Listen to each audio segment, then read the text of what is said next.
President Trump took action today that some Democrats have called Nixonian and an abuse of power. He decided to revoke the security clearance of former CIA Director John Brennan. Press Secretary Sarah Huckabee Sanders explained why. Any benefits that senior officials might glean from consultations with Mr. Brennan are now outweighed by the risks posed by his erratic conduct and behavior.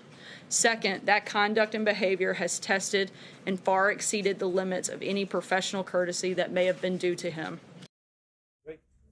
The White House says other former Obama officials may also lose their security clearances. The White House first threatened this last month. Here's the reasoning it laid out in July for taking away security clearances.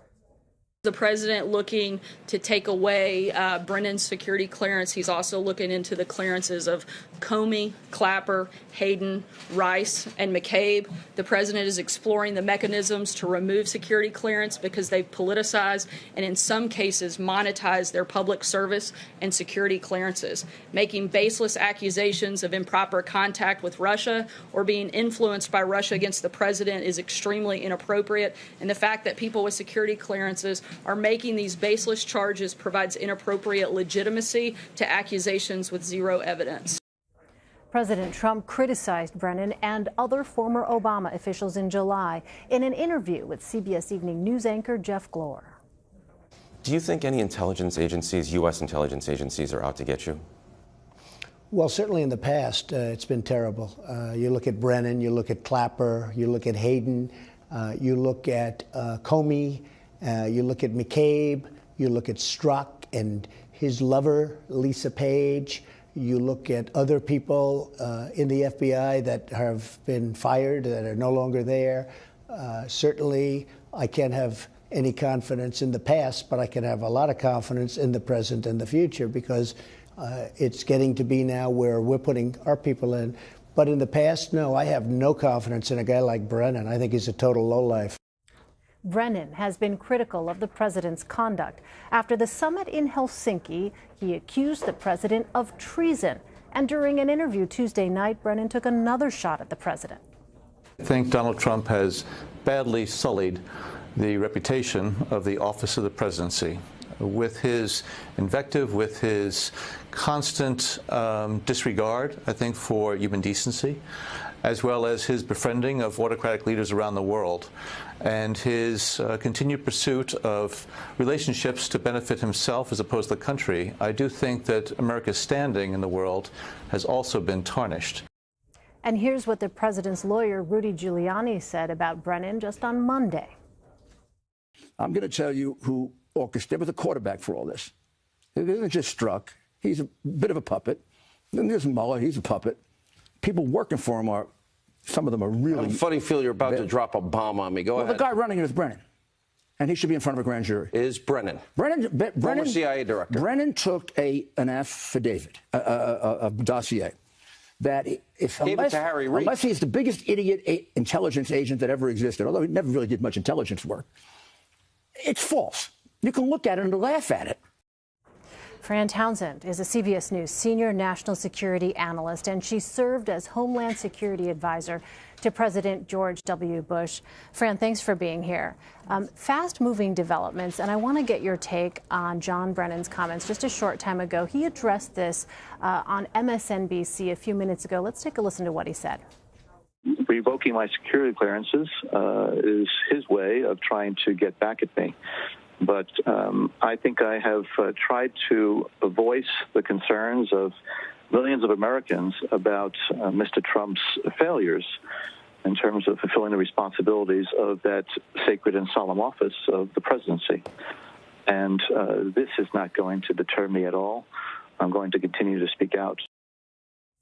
And this, in part, is how the White House justified its decision. Quote, any benefits that senior officials might glean from consultations with Mr. Brennan are now outweighed by the risks posed by his erratic conduct and behavior. So, Fran, what do you make of the language used in that White House statement? And also, what do you make of John Brennan's reaction there? So I think we ought to start by reminding our viewers a security clearance is a privilege, not a right. And so the government looks at all manner of your background in determining whether or not you should have one. We should remind folks, John Brennan was a career official, career intelligence officer before he was a political appointee in the Obama administration. In fact, I worked with him during the Bush administration when he was running the Terrorist Threat Integration Center. And so he's had his clearance for decades. There are two different things going on here, and I think we should be clear about it. Look, you have a security clearance, you give up some of your First Amendment rights to speak, right, by getting that security clearance. You agree not to disclose classified information. But what John is disclosing is his personal opinions. No one has suggested he's disclosed classified information. No one has really suggested that there's any reason to be concerned about his disclosing classified information. Now, let's look at the White House's statement. They use that word erratic. One of the things when you apply for a security clearance they look at is, do you have any addictions to drug and alcohol? What are your foreign contacts with foreign officials? Is there any reason to believe that you wouldn't be able to keep secret classified information? And erratic behavior is one of the things they consider. And so I think the White House very deliberately used that language.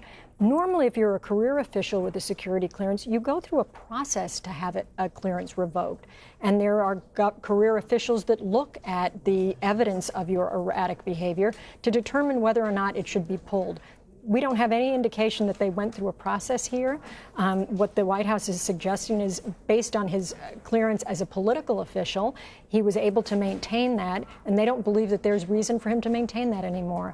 I think that it sends a chill through the entire community.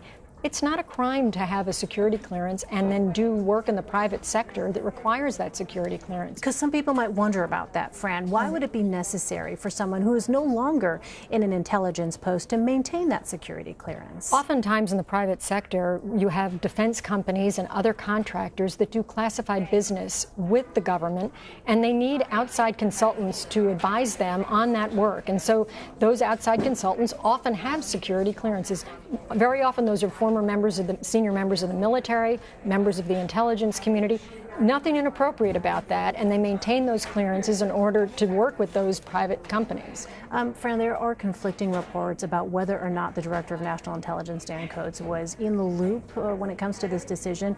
Is this information that in any other White House the DNI would know and would in fact be informed about ahead of time? You would expect so. I mean, it's not, there's a career bureaucratic administrative process that goes through revocation of a clearance that the DNI himself is normally not personally in the loop on. But to revoke the clearance of such a former senior official, one would have expected that the DNI might have been consulted or given advice to the president on what his view of that is. And if it turns out to be the case that the DNI was not consulted, what would that suggest to you? Well, we've seen, including at the time of the Helsinki press conference, there have been sort of distance between the president and the DNI, the president and the intelligence community at various points. And this would just be another example of sort of the distance between them and the lack of coordination.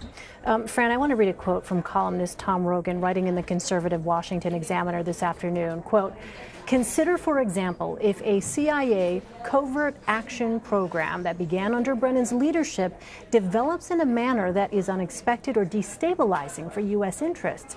Brennan's ability to offer analysis or advice in such a scenario would be very important. But without a security clearance, his ability to provide the best possible advice would be inherently limited."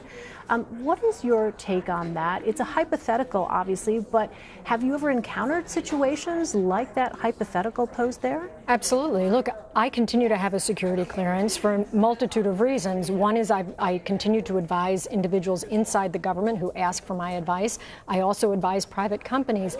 And the answer is it's been incredibly important that if there is a fact set that they're dealing with that is classified, and they want outside advice, not because I have the only person with the answer, but they want to know what your prior experience is, you have the ability then to go into a classified setting and be able to explain it.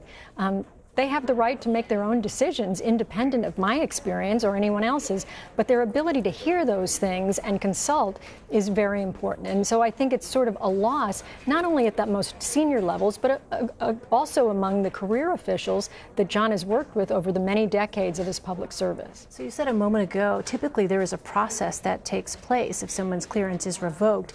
Is there any avenue for appeal here in this case? Not clear. Look, the president, it's unprecedented in the sense of, I am not aware of another instance where the president of the United States personally made that decision. Typically, this comes up in the context of a career official where the career official has behaved in some way to call his clearance into question, and then there is a process that does include an appeal. Not clear that that's possible here. So Brennan is one of several former intelligence officials who've been outspoken in their criticisms of President Trump. Do you think there is a responsibility for former intelligence officials to limit their public critiques of a sitting president? You know, you're reminded of Evelyn Beatrice Hall said, I disapprove of what you say, but I'll defend to the death your right to say it. Look, John Brennan has used language as regards the President of the United States that I would not use. He's used language that I think has led to a sense in the country of a politicization of the intelligence community. I think that's not helpful, and I wouldn't have done that. Having said that, I think he is entitled to his opinion, and he's entitled to express it as he wishes, and that's what he's doing. With no regard, he has not in any way, that we know of, threatened sort of classified information or released classified information. In that sense, he's entitled to his opinion, whether he's right or wrong.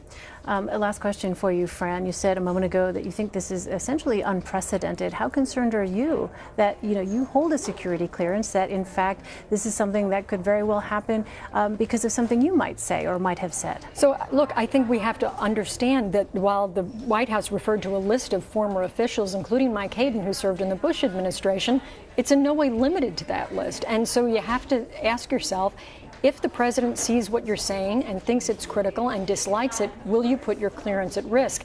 I mean, speaking for myself, I think you have to make up your mind. Given this country and given our freedom of speech, I'm not going to be intimidated. You're going to ask me a question, I'm going to tell you what I think. And if the president dislikes it, then he's going to take what action he has available to him. This could have a chilling effect. Yes, it could. All right. Fran Townsend, thanks so much, Fran.